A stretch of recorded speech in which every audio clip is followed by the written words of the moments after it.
Welcome, student, in another episode of excess and deficient demand. Today, we will discuss the measures to correct excess and deficient demand in the economy. There are two types of measures to control excess and deficient demand. One is fiscal measures, another is monetary policy. Fiscal measures are taken by the government and monetary policy or monetary measures are taken by RBI. Fiscal measures or fiscal policies, it refers to the budgetary policy of the government to correct the situation of excess and deficient demand in the economy. It relates with revenue and expenditure policy of the government. Like when we are talking about the fiscal measures, who will take? The fiscal measures will be taken by the government and through budgetary policies. What are the fiscal measures that will be taken by the government to control excess and deficient demand? The first one is regarding the government expenditure. The various types of expenditure done by the government, such as expenditure on public work programs, education, public welfare programs, defense, etc. These are the government expenditures. When there is excess demand, the government will reduce.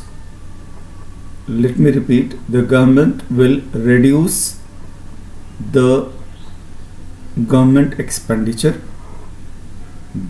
In case of deficient demand, the government will increase their expenditure, that is, there will be rise in government expenditure. Second, taxes. Taxes are the compulsory payment made to the government by household. Actually, taxes are the compulsory payment made to the household by the government. This has to be replaced over here. Taxes are the compulsory payment made by the household to the government, and in case of excess demand, there will be rise in taxes, and in case of deficient demand, there will be fall in taxes. Let us talk about now the third fiscal measures taken by the government, that is public borrowings. Public borrowing means by borrowing from the public, the government creates public debt, the fund. In case there is excess demand, the government will go for more public borrowings. In case of deficient demand, the government will have less public borrowings. Fourth fiscal measures taken by the government, that is borrowings from RBI. As we know, RBI is the government's bank. So government borrows money from RBI. Excess demand, in case of excess demand, it reduces borrowings from RBI, and in case of deficient demand, there will be increase in the borrowings from RBI. So these are the four fiscal measures taken by the government. That is, first one, government borrowings by RBI, public borrowings by the government, taxes, and the government expenditure. So these are the four fiscal measures taken by the government in order to control excess and deficient demand. There are different type of situations in case of excess demand, and there will be different ways of working in case of deficient demand. Now let us talk about the monetary measures taken by the RBI. Monetary measures are of two types: quantitative and qualitative. Qualitative measures are margin requirement, credit rationing, moral suasions. And when we are talking about the quantitative methods, what are the quantitative methods that are used to control the monetary, used to control the excess or deficient demand? These are bank rate, open market operations, repo rate, reverse repo, CRR or SLR. So let us understand all these measures one by one. Start with bank rate. The bank rate is the rate at which the central bank of a country lend money to commercial banks to meet their long-term needs. The rate at which the central bank of a country lend money to commercial bank to meet their long-term needs is known as bank rate. The central bank and commercial bank, central bank decides the rate to lend to commercial banks, then commercial bank decide the rate to lend the public, and public borrowings is there. Second is how the bank rate works and what is the chain reaction. If there is increase in the bank rate, what will be the impact on the borrowing by the public? Now let us understand what will be the condition of bank rate when there is deficient demand, means there is less demand in the economy. Then the bank rate will be decreased. Fall in bank rate will lead to fall in market rate of interest, fall in the cost of capital. Then due to this fall in the cost of capital, the rise in the demand of credit, there will be rise in the demand of credit, then rise in the supply of money, and deficient demand can be controlled. Okay. Now open market operation. The second quantitative measures taken by the RBI is open market operation. Open market operation is the buying and selling of securities in the open market by the RBI on behalf of government. These securities are like national savings certificates, etc. So these are the open market operations or securities. Now, what will be the impact when there is excess demand or deficient demand? Sale of securities by RBI, what it will do, it will soaks liquidity and leads to fall in cash reserve of the commercial banks. Due to sale in the sale of securities, what will happen that due to sale of securities by the government, the liquidity from the market will be taken and it will result in the fall in the credit creation capacity of the commercial banks. It will lead to fall in money supply and ultimately the excess demand will be controlled. Now, what will be the conditions of open market operations when there is deficient demand? There is deficient demand. The purchase of securities, the government will purchase the securities by the RBI. It will release liquidity, leads to rise in cash reserves of the commercial banks. The liquidity will come to the market.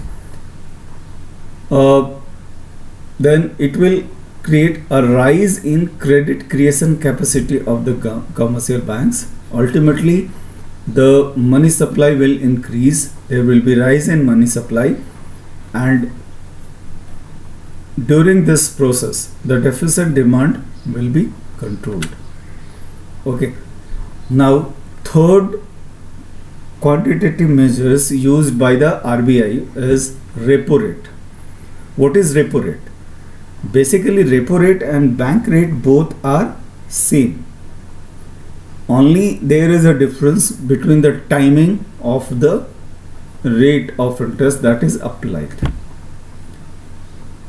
Repo or repurchase option is a mean of short-term borrowings, whereas bank rate is for long-term borrowing, wherein banks sell approved government securities to RBI and get funds in exchange.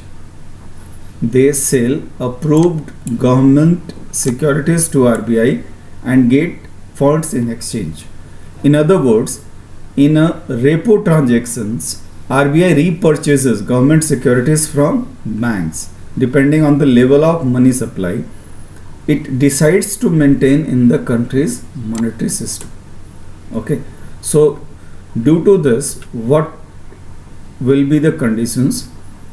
When there is rise in repo rate, there will be rise in cost of capital, there will be fall in the demand for credit, then again fall in money supply of the commercial banks, and excess demand is controlled. So this is the chain reaction.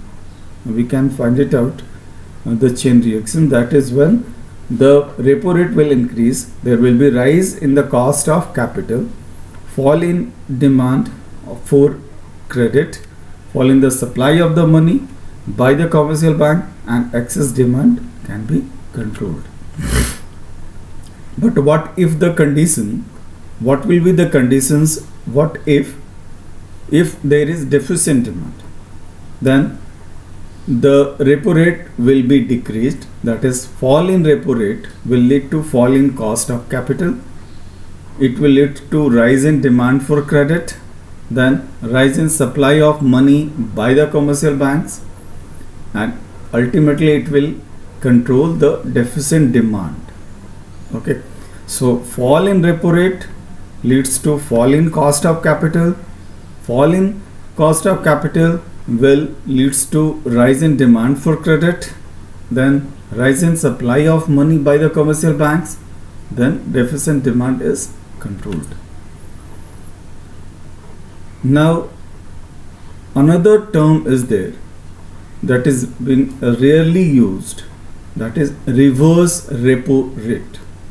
Repo rate and reverse repo rate. So these are the two terms. We have to understand the difference also. Reverse repo rate is the rate at which the RBI borrows money from commercial banks. When RBI borrows money from commercial bank, it is considered as, or it is known as, reverse repo rate. So banks are always happy to lend money to RBI since their money are in safe hand with a good rate of interest.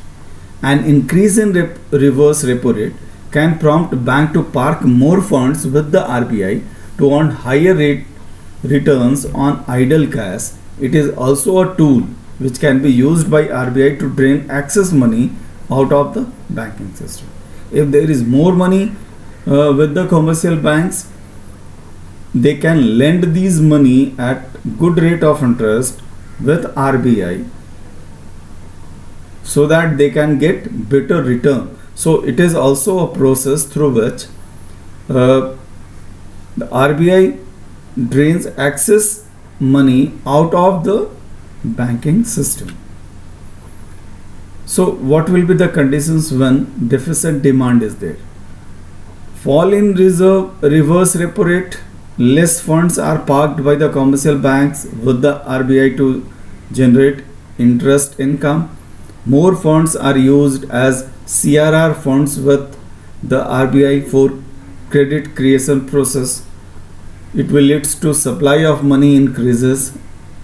Then what will happen? The supply of money increases, deficit demands is controlled. Now in case of excess demand, rise in reverse repo rate, more funds are parked by the commercial banks with the RBI to generate interest income. Less funds are used as CRR funds with the RBI for creation of money. Supply of money decreased, excess demand is controlled. So there is a chain reaction whenever we are talking about any quantitative measures taken by the RBI.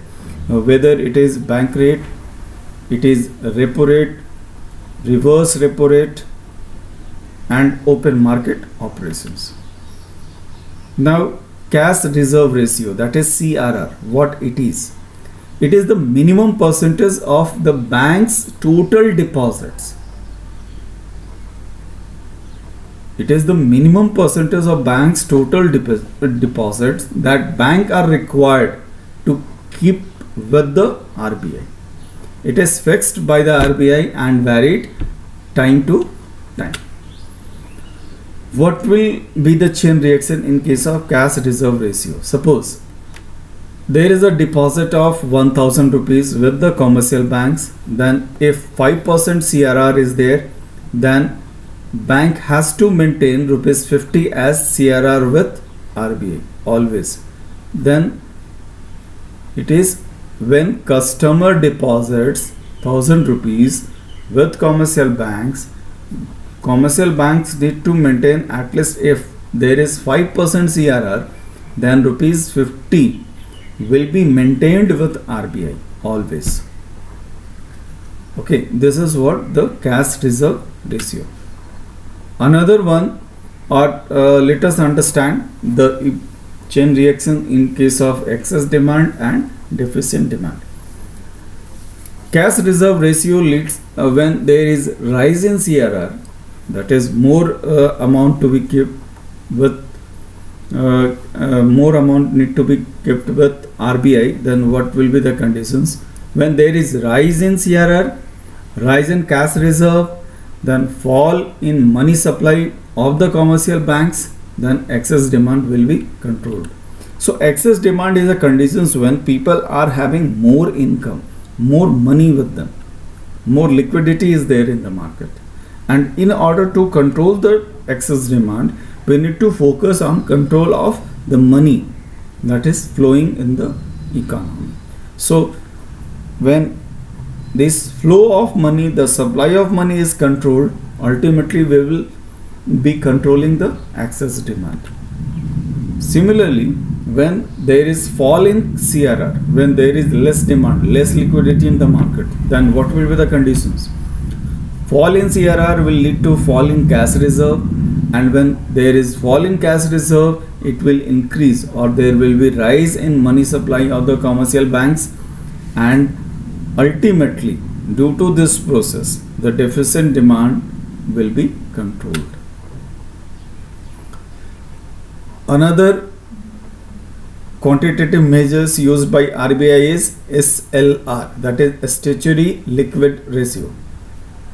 Every scheduled commercial banks in India is required to maintain a minimum proportion of their net demand and time liabilities as liquid assets in cash or in gold valued at a price not exceeding the current market price, or in encumbered investment in the following instrument: treasury bills of the Government of India, state development loans, and any other instrument as may be notified by the Reserve Bank of India.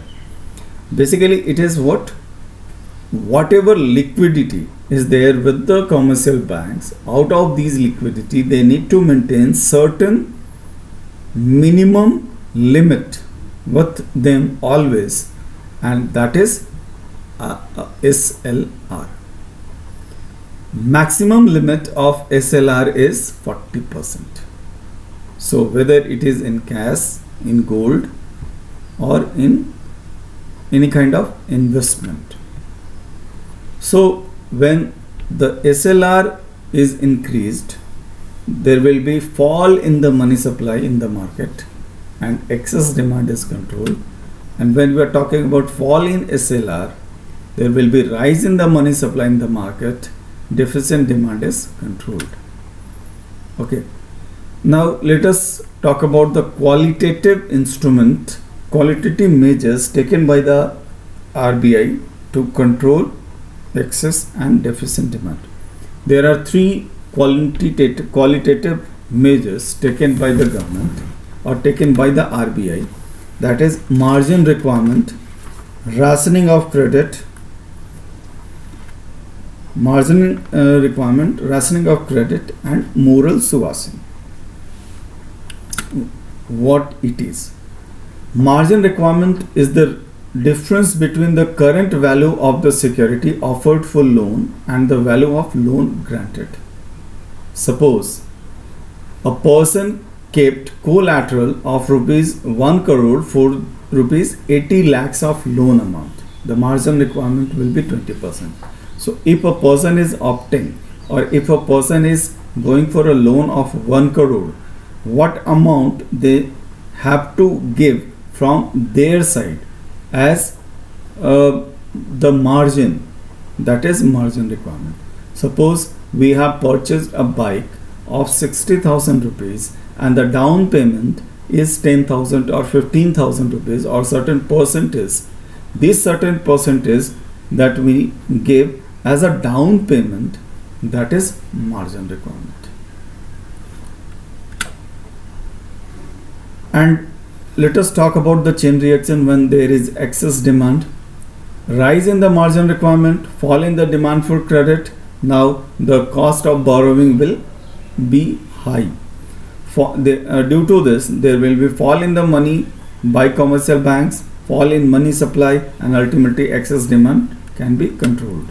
Similarly, when there is fall in the margin requirement, there will be rise in the credit, rise in the supply of the money by commercial banks, and rise in money supply, and deflations or deficient demand can be controlled. Now let us talk about the credit rationing, that is the another qualitative measures taken by the government or taken by the RBI. Fixation of credit quotas for different business activities. RBI fixes credit quotas for different business activities in the economy. Commercial banks cannot exceed the quota limit while granting loans. Means the priority sectors will be given more focus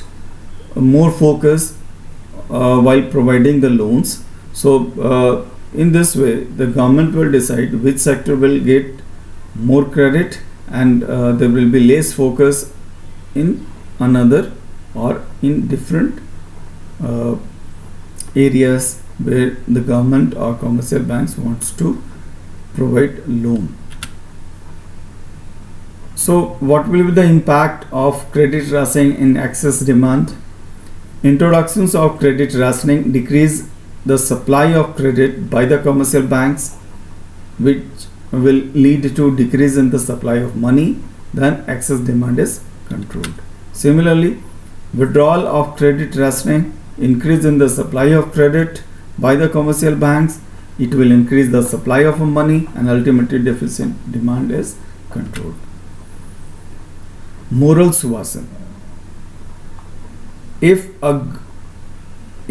out of the government all the measures, RBI's measures, both qualitative and quantitative, if again there is a situation when the demand or excess demand or deficient demand is not being controlled, then on a moral ground, RBI can advise banks to restrict loan during inflation and liberal in lending during deflation.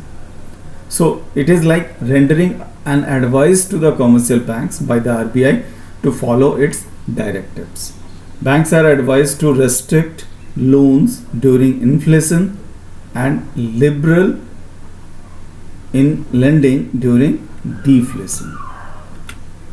So that was all about the measures to control excess demand and deficient demand. Fiscal measures are given by the government and monetary policy is given by the RBI. Thank you. Go through the video again and again and complete or clear your doubts and concepts. Thank you and have a nice day.